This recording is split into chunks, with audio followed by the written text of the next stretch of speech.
যদি কোনো ব্যক্তি মুজাহিদিনদেরকে একটা অস্ত্র কিনে দিল, ফাকাদা গাজা, সেও যেন মুজাহিদ। যদি কোনো ব্যক্তি মুজাহিদের পরিবার ফলো করে, মানে দেখাশোনা করে, আমাদের অনেক জামাত ইসলাম, ইসলামী আন্দোলন যারা করেন, এদের অনেক ভাই জেলে আছে না, অনেক ভাই জেলে আছে, এর পরিবারকে যদি কেউ দেখাশোনা করে, সেও মুজাহিদ।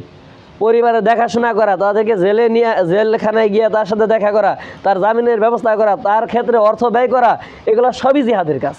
কথা বুঝতে পারছেন? এই জন্য রাসূল সাল্লাল্লাহু আলাইহি ওয়াসাল্লাম বলেন, যদি কোনো ব্যক্তি মুজাহিদিনদেরকে অস্ত্র কিনে দিল, মুজাহিদিনদের পরিবারকে দেখাশোনা করলো, সে জন্য যুদ্ধে লিপ্ত রইল। কথা বুঝতে পারছেন? তো এখানে বলা হয়েছে জান এবং মাল। আল্লাহ তাআলা কি করেছেন? জান এবং মাল। জানটা দিতে হবে যখন আপনি, মাল দিতে দিতে যদি আপনার প্রয়োজন পড়ে, আপনার জানও কি দিতে হবে, জান দেওয়ার জন্য প্রস্তুত থাকতে হবে এবং মাল দেওয়ার জন্য কি থাকতে হবে? প্রস্তুত থাকতে হবে। এগুলো দিবেন কি সের বিনিময়ে? বিয়ান্না আলাহুমুল জান্নাহ, জান্নাতের বিনিময়ে। একটা জিনিস লক্ষ্য রাখবেন, এই জানটা কিন্তু আমার না, আল্লাহ জানটা কিনবে, জানটা কি আমার? এই যে মালটা যা আছে, মালটাও কি আমার? এই যে টাকা পয়সা কি দিয়ে উপার্জন করছি? মেধা দিয়া, হাত দিয়া, ঠিক কিনা? এই মেধা কে দিছে? এবং এই যে কর্ম করার মতো যে একটা এবিলিটি, সক্ষমতা, শরীরের শক্তি, এটা কে দিছে? এবং এই শক্তিটা অর্জিত হয়েছে এটা কিসের মাধ্যমে? আল্লাহ রিজিকের মাধ্যমে। রিজিকটা কে দেয়? অর্থাৎ আল্লাহ তাআলা সব কিছু দেয়। এরপর আল্লাহ তাআলা বলছে আমি মুমিনদের থেকে কিনে নিলাম। কথার ব্যাখ্যা বুঝতে পারছেন?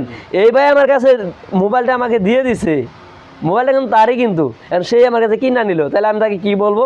এই মিজান ভাই খুব মহৎ মানুষ রে, সে আমাকে একটা মোবাইল দান করছে, এরপরে সেই মোবাইলটা সে কিনা নিল, মূলত মোবাইলের মালিকও সে, এরপরে সে কিনে নিতেছে, তখন তাকে বাহ কি করতে হবে?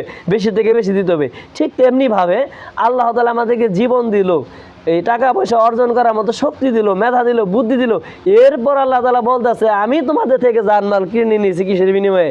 জান্নাতের বিনিময়ে। তাহলে আল্লাহ তাআলা কত গুরুত্ব এখানে তিনি গুরুত্ব আরোপ করেছেন এবং তিনি কত দয়ালু, এ দ্বারা আমরা বুঝতে পারি মহান আল্লাহ তাআলা আসলেই অতি মহান। তিনি জান দিয়েছেন, তিনি মাল দিয়েছেন এবং তিনি ক্রয় করতেছেন। বিয়ান্না আলাহুমুল জান্নাহ, মুমিনদের জান আমি কিনলাম কিসের মাধ্যমে? জান্নাতের মাধ্যমে। এখন তাদের কাজটা কি? ইউকাতিলুনা ফি সাবিলিল্লাহ, তাহলে আল্লাহর রাস্তায় কি করবে? জিহাদ করবে। ফায়াকতুলুনা ওয়া ইউকতালুন, তারা মারবে এবং মরবে। কতালা ইউকতালু থেকে তারা মারবে এবং মরবে। এখানে ইউকাতিলুনা ফি সাবিলিল্লাহ, ইউকাতিলুনা মানে কিতাল করা, জিহাদ বলা হয় না। জিহাদ বললে মানুষ ঘুরাইয়া নিব, নফসের জিহাদ, অমুকের জিহাদ, তমুকের জিহাদ, এজন্য ঘুরাইয়া যেন না নিতে পারে, এজন্য আল্লাহ তাআলা এখানে উল্লেখ করেছেন কি? ইউকাতিলুনা ফি সাবিলিল্লাহ, তারা আল্লাহর রাস্তায় কি করবে? কিতাল করবে। ফায়াকতুলুনা ওয়া ইউকতালুন, তারা মারবে এবং মরবে। ওয়াদান আলাইহি হাক্কান ফিত তাওরাত ওয়াল ইনজিল ওয়াল কোরআন, এই যে তোমরা আল্লাহ তাআলা তোমাদেরকে কি করেছেন? জান্নাতের বিনিময়ে জানমাল ক্রয় করে নিল, এই কথাটা তাওরাতে আছে, ইনজিলে আছে, ওয়াল কোরআন, কোরআনে আছে। কি আছে? আল্লাহ তাআলা এই ওয়াদাটা যে করেছে, ওয়াদাটা কিসে আছে? তাওরাত, ইনজিল এবং কোরআন। এখন আল্লাহ তাআলা বলছেন ওয়ামান আউফা বিআহদিহি মিনাল্লাহি ফাস্তাবশিরু, তোমাদেরকে যে আল্লাহ তাআলা যে একটা ওয়াদা দিয়েছে, সেই ওয়াদাটা মহান আল্লাহ তাআলার ওয়াদা। মহান আল্লাহ তাআলা যদি কোনো ওয়াদা করেন, সেই ওয়াদা কি মিথ্যে? এটা কোশ্চিন কালেও মিথ্যে না। আপনারা একদম লা শাক্কা ফিল কোরআন, এই কোরআনের আয়াতের ভিতরে কি করবেন না? কোনো প্রকার ডাউট থাকবেন না, সন্দেহ পোষণ করবেন না। অবশ্যই আপনাদেরকে বলতে হবে আল্লাহ তাআলা যেহেতু কথা দিয়েছে, এটা অবশ্যই তিনি কি করবে? পালন করবে। ফাস্তাবশিরু, তোমরা সুসংবাদ গ্রহণ করো, তোমরা খুশি হও, আনন্দিত হও।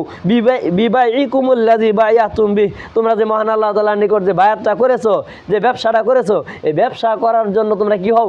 আনন্দিত হও, খুশি হও। অবশ্যই আল্লাহ তাআলা তোমাদেরকে জান্নাত দান করবেন। পরে আল্লাহ তাআলা বলছেন ওয়াযালিকা হুয়াল ফাউজুল আযীম, ওয়াযালিকা হুয়াল ফাউজুল আযীম, এটাই হচ্ছে মহা সফলতা। মহা সফলতা কি? মহা সফলতা যে আমরা বলি মহা সমাবেশ, যদি বলা হয় জামাত ইসলাম কর্তৃক আয়োজিত একটা সমাবেশ হবে, একটা সমাবেশ হবে, বোঝা গেল যে 100, 200, 200, 300, 400, 500 হইলে এনাফ। যখন বলে মহাসমাবেশ, মহাসম্মেলন, এর দ্বারা বোঝা যায় বিষয়টা কি? অনেক উঁচু লেভেলের। এই জন্য আল্লাহ তাআলা বলছে ওয়াযালিকা হুয়াল ফাউজুল আযীম, এটাই তোমাদের জন্য মহা সফলতা। অর্থাৎ এটা মহা সফলতা এই কারণেই যে পৃথিবীতে আমাদের যে চাহিদাটা আছে, সবচাইতে বড় চাহিদাটা কি? জান্নাত। জান্নাত। এটা পরে